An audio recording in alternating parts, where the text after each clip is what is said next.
پیارے بچوں، آج میں جو آپ کو کہانی سنانے لگی ہوں، اس کہانی کا نام ہے بادشاہ اور آدمی۔ ایک چھوٹی سی ریاست پر ایک بادشاہ حکومت کرتا تھا۔ اسے شکار کھیلنے کا بہت شوق تھا۔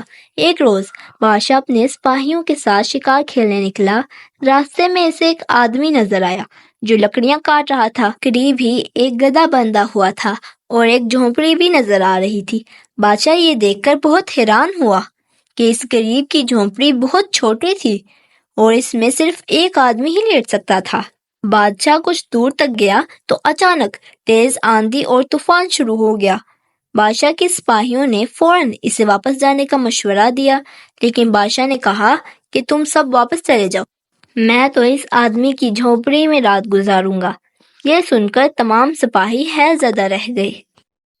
ایک نے کہا کہ بادشاہ سلامت، اس جھونپڑی میں مشکل سے ایک آدمی رہ سکتا ہے، آپ ہمارے ساتھ واپس اپنے محل میں چلیں۔ مگر بادشاہ اپنی بات پر قائم تھا۔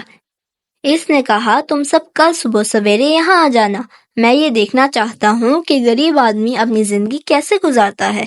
چنانچہ جب اس کے تمام سپاہی واپس چلے گئے تو بادشاہ اس آدمی کی جھونپڑی میں پہنچ گیا۔ وہ آدمی بہت خوش مزاج اور مہمان نواز تھا۔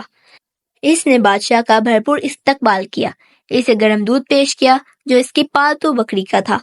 پھر اس نے بادشاہ کو کچھ پیاز کے ساتھ ایک سوکھی روٹی دی جو بادشاہ نے کسی نہ کسی طرح کھا لی۔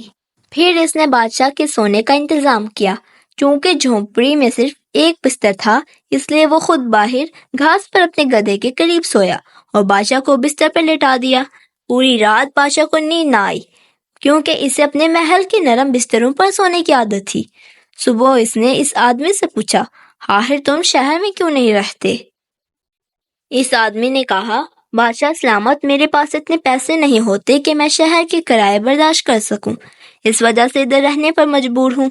بادشاہ کو یہ سن کر بہت دکھ ہوا۔ اس نے فوراً اپنے محل کا ایک کمرہ اسے مفت میں دینے کا حکم دیا اور شاہی خزانے سے اس کے لیے ماہانہ وظیفہ بھی جاری کروا دیا۔